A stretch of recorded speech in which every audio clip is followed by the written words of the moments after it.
Hey everyone, welcome to our March website chat. Glad you could all be with us today.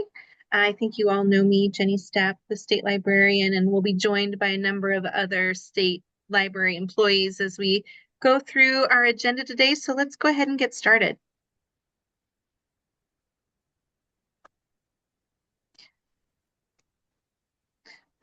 There we go. Encourage you all to go ahead and introduce yourselves in the chat. Let us know where you're from. And as always, we want you to share your questions. There'll be time throughout our discussion for you to share your questions. If you have mics, but you're always welcome to put things in chat. If you're going to be at MLA, we look forward to seeing you, and be sure and let us know if we can expect to see you there.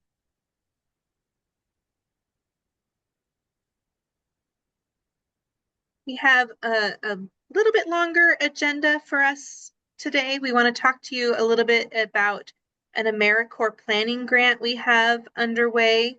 Sean is with us to talk about some cooperative service agreements that we are drafting here at the State Library. And we've got some exciting news from the Montana History Portal, including welcoming a new employee, Zach Coe. Got some lifelong learning and consulting and CE updates for you. We want to talk a little bit about some upcoming commission meetings and other updates. So again, thanks for being with us, and let's go ahead and jump in. So a little bit about an AmeriCorps planning grant, and this is something that you might have heard about from a variety of different venues, including a couple of different Federation meetings where we've been talking about this. Tracy and Bobby got an AmeriCorps planning grant about a yearish ago, to help us explore what it would look like for the state library to stand up an AmeriCorps program.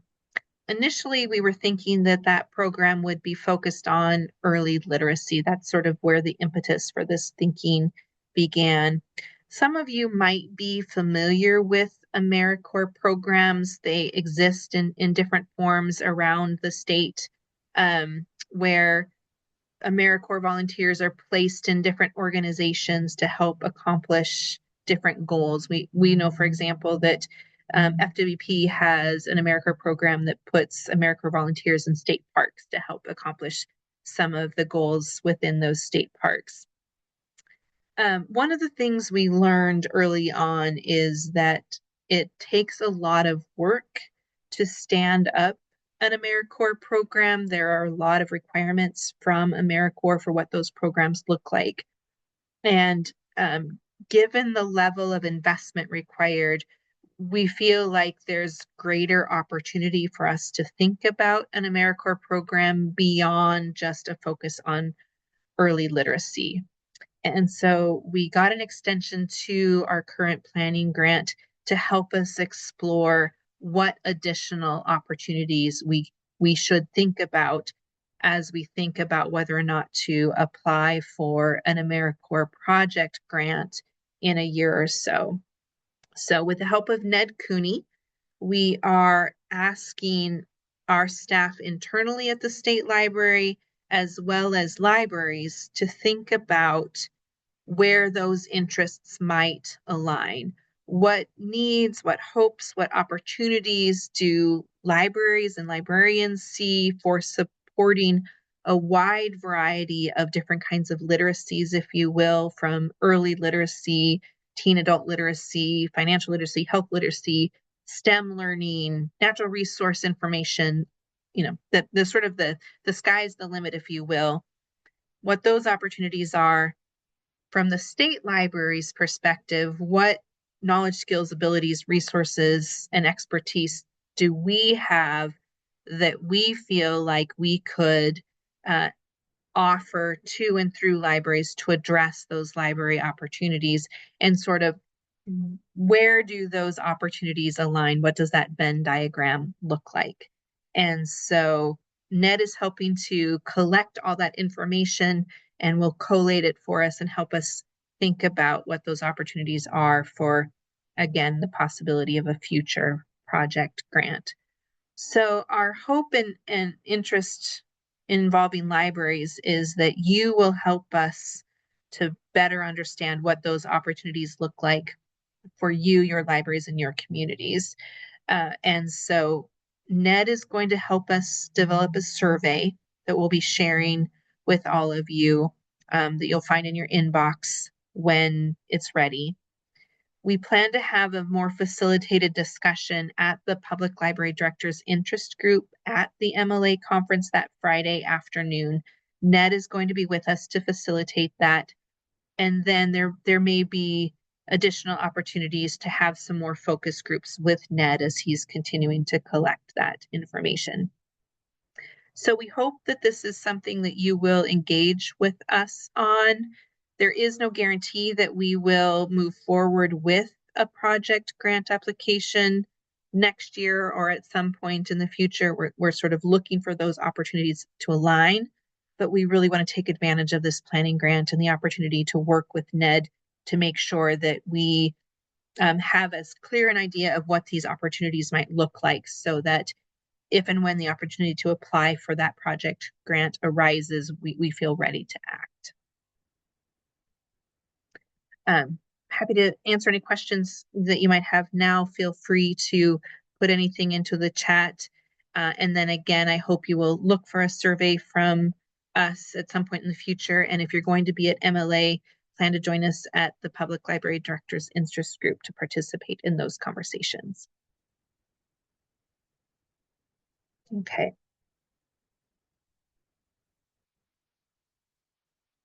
I'm going to turn things over to Sean to talk more about the cooperative agreements. Thanks, Jenny. I think just to note right out of the gate, some of you may have already heard a version of this. I've been hitting all of the federation meetings and the federation meetings that are coming up over the next few months to start talking about some of this. And I'm going to try to keep this one short. If you want to know more, always happy to answer questions, but you can also catch me at a federation meeting. I'll be at MLA in a couple of weeks to talk about this more. This is certainly not going to be the last time you hear me talking about this. So cooperative service agreements, what we are talking about here are things that are sort of part and parcel of the work that we do as libraries. The things that you're using every day, things like the shared catalog, the courier service that moves materials around the state, your group services from OCLC, Montana Library to Go, things that you're likely pretty familiar with, and things that are notably administered by the state library, but used broadly by libraries across the state. Some of these things have been in place for a generation or more. And the concern is that we've been operating these very large programs essentially on a handshake. None of these things have formal agreements in place between the state library and your local libraries, and we are looking to change that, to formalize a relationship that already exists, that's already very successful. When I've talked about this with the federations, I've likened it to having a recipe that you know by heart. You make it every week for your family, but if a visitor comes and they want a copy of that, if you don't have it written down, it's really hard to do that. So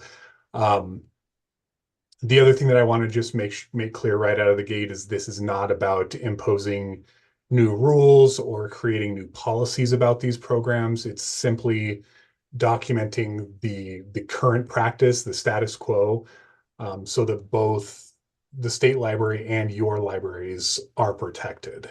And so that that protection is really important because, you know, if currently, if something terrible were to happen, if there were a data breach, if there were a funding cut, if there were a major dispute with a vendor, we would be figuring that out in the moment. We'd be building the plane while we're flying it. Um, so this agreement is designed to define things like who's responsible in those situations, what are the procedures for handling those things, because currently those questions don't have clear answers, and we want to provide clarity on that. Um, the other big thing that I think is important for us to know when we talk about this is that a lot of these programs, and I'm thinking of the shared catalog, I'm thinking about the courier, uh, these things are operating at a scale that is an order of magnitude larger than they were when we started them 10 or even 30 years ago. So to operate these things at this scale without formal documentation is simply not good practice anymore. Um, we have some very real risk management expectations that we have to follow, and that's what this would help us with. Um, we need to keep pace with professional standards, with state standards. And again, not because we want to be bureaucratic, but because we want to make sure that our interests as a state agency and your interests as the user of these services is protected. Um, just a quick preview of what these agreements look like in practice. I don't know why my slide isn't changing.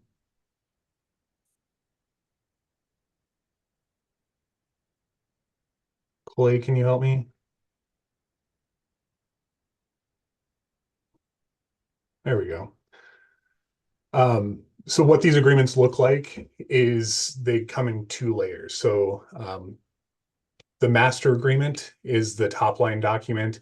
It's going to cover all the really fundamental stuff that's going to apply to everyone in every circumstance. Things like confidentiality, data security, governance, indemnification. It's going to set a term for the agreement. And then below that top line document, each service is going to have its own separate addendum with its own separate terms. So the Montana Shared Catalog has separate rules than resource sharing groups, than OCLC, than Montana Library to Go, and so on and so forth. And I mention this because I really want to make sure that we're clear that this is designed to be very modular. So if your library is participating in only one of these services, you only sign the one addendum. You're not going to be obligated to use all of these things. You're not committing to anything that you're not already doing.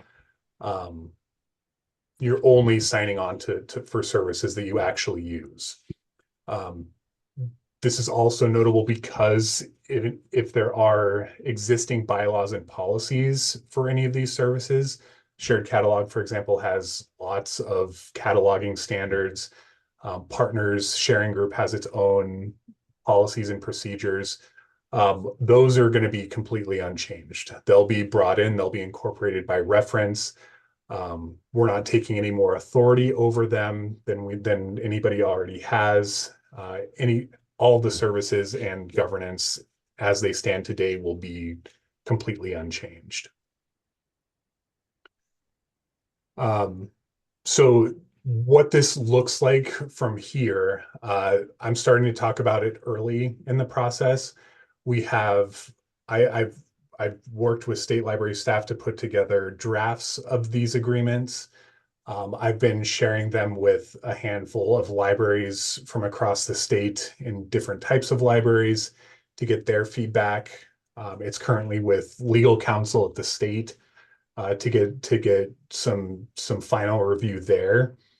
Um, all with the intention of bringing a nearly final draft of this to MLA. I have a presentation at the conference on Saturday where we can kind of do a deep dive on this and ask detailed questions. And then after the conference, it's going to be sort of out in the wild for everybody to review and share any feedback that you might have with me. Once that feedback is done, I'd like to start putting sort of a final polish on this in June so that in the beginning of the new fiscal year in July, I can actually start reaching out to you and your libraries to collect those signatures and have that documentation in place. Um, and I wanted to share this timeline with you because I really want to make sure that nobody is feeling rushed in this whole process. This is a change to the status quo, so I want to make sure that everybody has time to review this, to feel like you're a part of this process, to feel like you have some input and some say on this. It's also important that this get discussed with your board, with any county commissions or city councils that you might deal with, so that they're aware of it and have an opportunity to give feedback if that's appropriate. And that we do all of that and give you time before we put a pen in your hand and ask you to sign anything. So again, I didn't put my last slide on there. Again, that's the end of what I had. If you have questions in the meantime, please email me, call me, get in touch with me. Um, Happy to talk about this. And if there's nothing pressing, I can just see you at the conference and we can really get into it. Thanks, Sean. Appreciate you being here, taking advantage of this opportunity to talk about this. I've said this a few different times.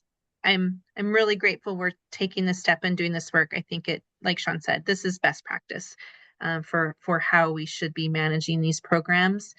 And we're also very fortunate to be building on all of the great trust and collaboration that we've built over the last several decades as we've built and created and sustained these programs. Um, and like Sean said, nothing's going to change in practice. This is just really setting us up well for the future, building on that trust that already exists.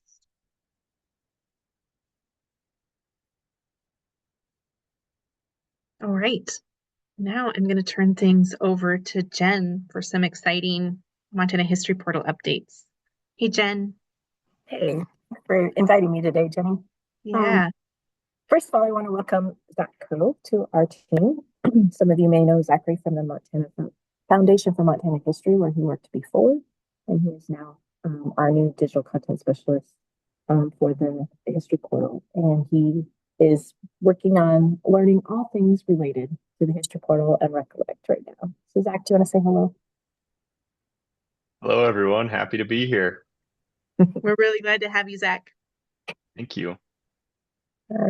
We also wanted to announce that our picture prompt story contest winners have been decided and determined, and they have been notified, and they are all listed here with where. Oh, this changed. I had their towns on here. So this is strange, but at any rate, the adopted winner is Taylor Olson, who I think was from Harlowton. Greg Malichka is from Bozeman. Elise Ewan, I think, was also from Bozeman. Aria Tursek, I don't remember. Gardner, maybe? Zach says yes. Do you remember, Zach? I don't have it in front of me. Aria was from Gardner, as you said, and I'm blanking on where Hallie and Halen came from. Halen was from Polson. Yeah. I remember. We had a great story. We had our first AI entered story that we had included in the winners, and then through some investigation based on bouncing emails, found out it was not a student created story. So runner up had to change at the last minute. So this is the correct list. Cool. Congratulations to all our winners. I know you also sent this announcement out via our Gov delivery channels, so I hope everybody will take a few minutes and read through some of these great stories. It's always so fun to see the creative ways that people use the information in the history portal and expand our thinking and context around that great content. So thanks, and congratulations for announcing your winners, Jen and Zach. Fun stuff. Thank you. And I'll just mention really quick, I just dropped the link in the chat, and that'll take you right to where the winners are posted on the history portal. So feel free to give them a read. They're a lot of fun, really good variety of stories I think you'll find. Cool. That's exciting. Thank you both. Appreciate you being here.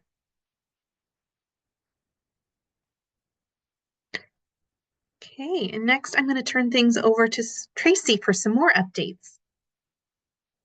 Hello. So I'm going to post the lifelong learning website in the chat so that you can take a look at these. The first one I want to talk about is Level All.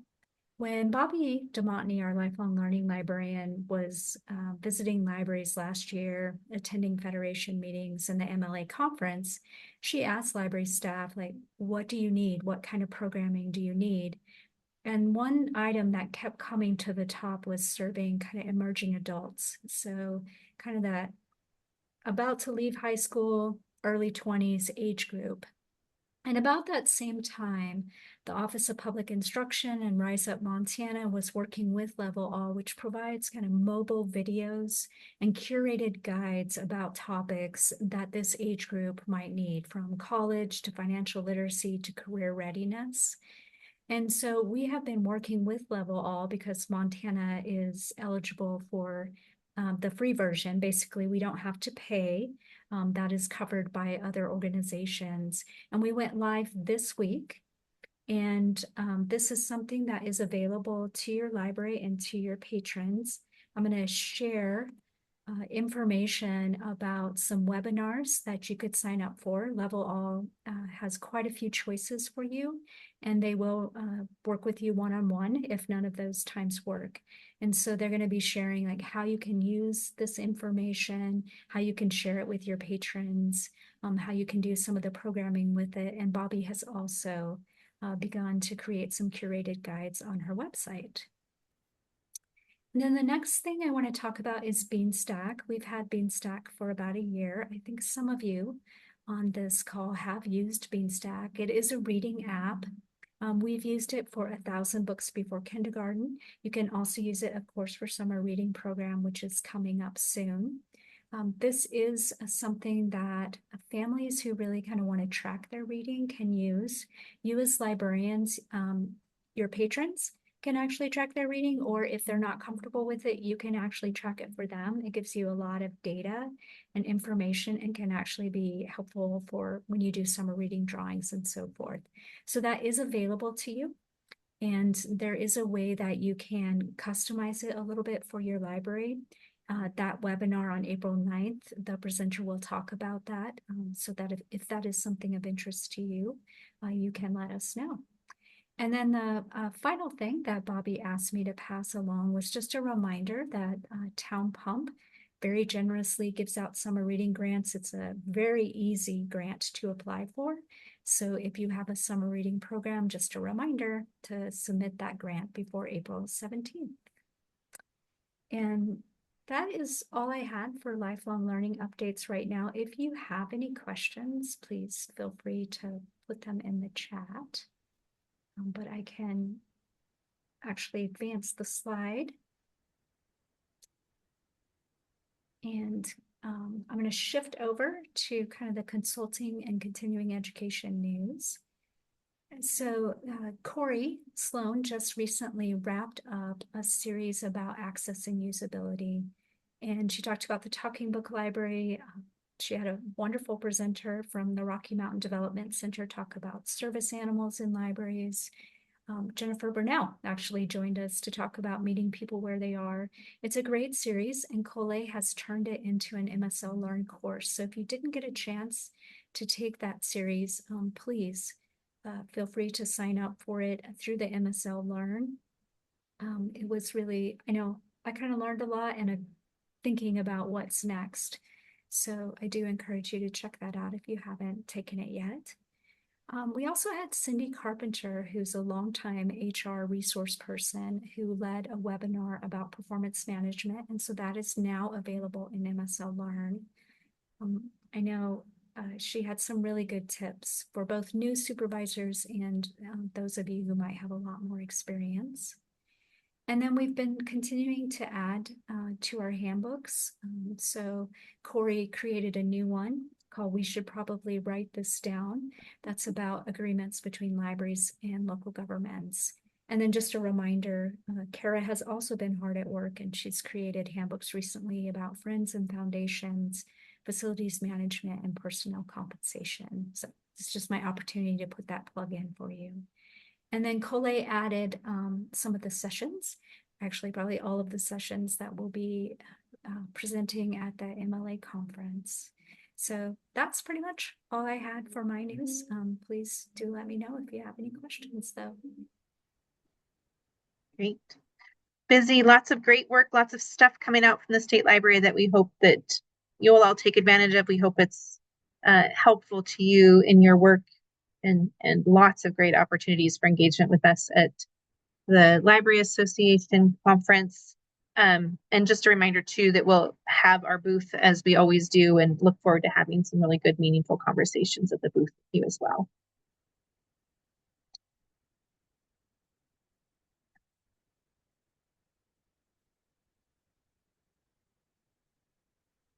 So upcoming State Library Commission meeting, our next business meeting is Wednesday, April 8th. That date might look a little earlier than we had originally announced. We did move it up a week from what was originally planned on April 15th. And this is going to be a Zoom only meeting because the commission will be at the Library Association conference the following week. So they opted to have their business meeting via Zoom the morning of April 8th at 9 a.m. We have a link here to the meeting page where you can get access to the Zoom link, and where we will post the agenda and all of the meeting materials. Those materials will be posted a week prior to the meeting. So next Wednesday, April 1st, you can start to take a look at those.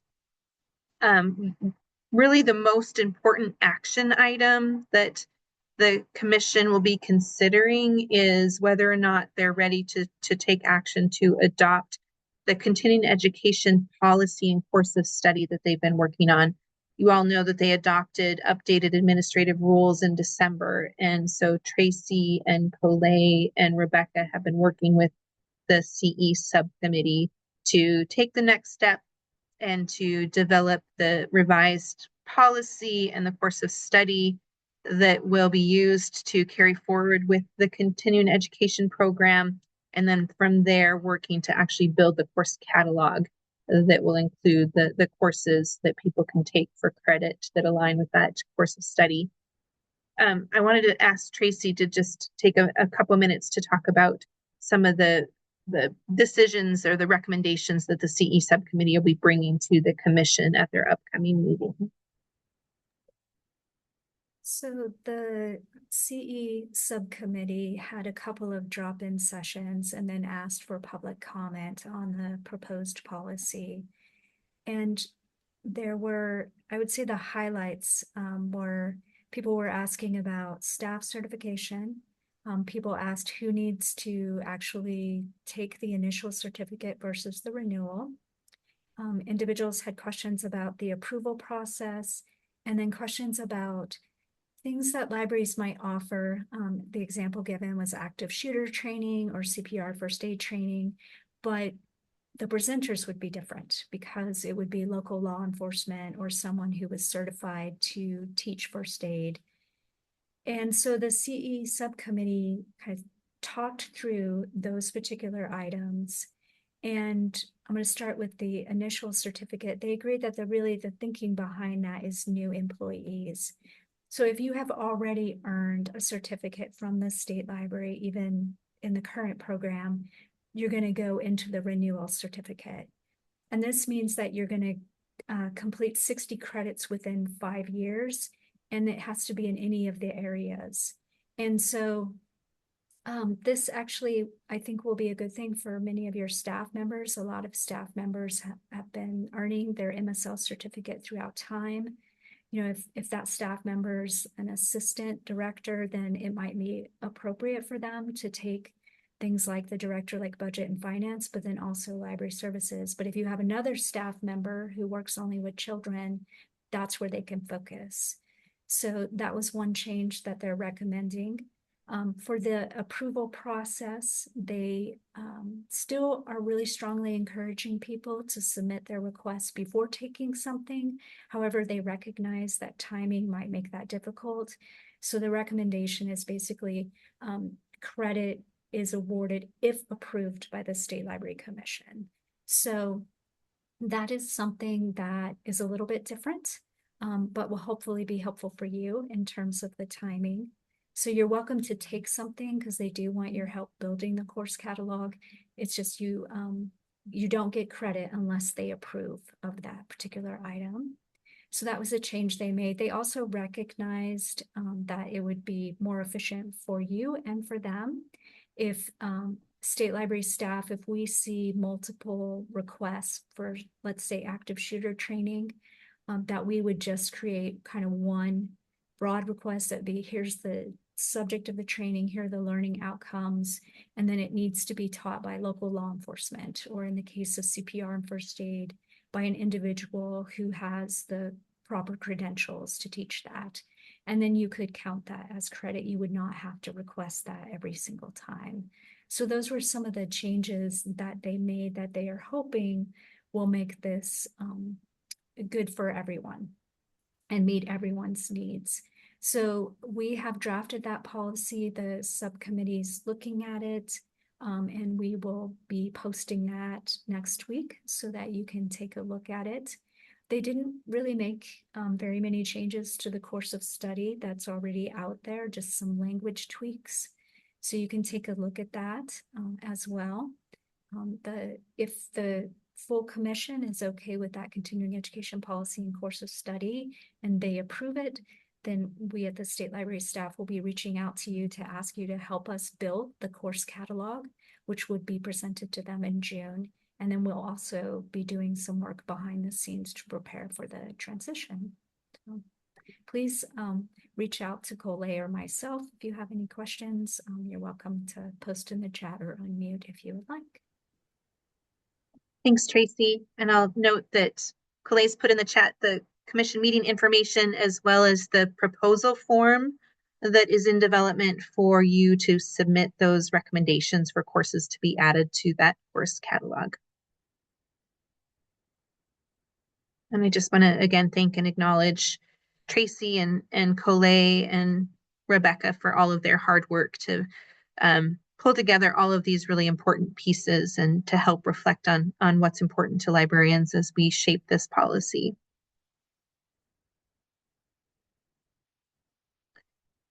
And then I also wanted to invite you to the conversations with Commission that will be happening in conjunction with the Montana Library Association conference in Great Falls. Unlike past sessions where it's been a concurrent session as part of the agenda, this is going to be a separate event held at the Great Falls Public Library. It'll be open to people who come to the library as well as on Zoom. So if you're not going to be at the conference and want to be able to participate, you'll have the option to join us via Zoom as well. And then immediately following the conversations with Commission will be the opening reception for the conference there at the Great Falls Public Library. So it's an opportunity to attend the conversations with the Commission and then go straight into that reception. The conversation will be a chance to learn more about the Commission's current priorities and goals, and for them to hear from you about what your priorities are. So again, hope to see you at the Great Falls Public Library at 4:30 on April 15th to participate in that event.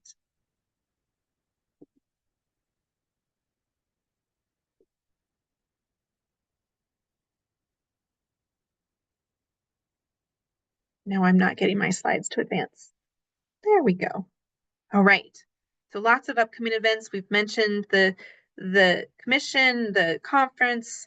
There's also a GIS conference in April, Big Sky GeoCon, which is taking place in Whitefish at the Grouse Mountain Lodge. So state libraries will have staff at that event as well. And then as always, please check out our Aspen calendar for other events, as well as our newsletters for updates. Again, Cole's graciously putting more information into the chat. We look forward to seeing you a lot over the course of the next couple months. We will not have a website chat in April because we will be at the Montana Library Association conference and we'll be providing lots of updates and information at that conference. So we'll see you for a website chat probably in May or June. We'll have to see how calendars shake out. Again, we welcome any questions that you have now, or as always, feel free to email us, reach out. We're always happy to connect with all of you. And thanks for joining us today.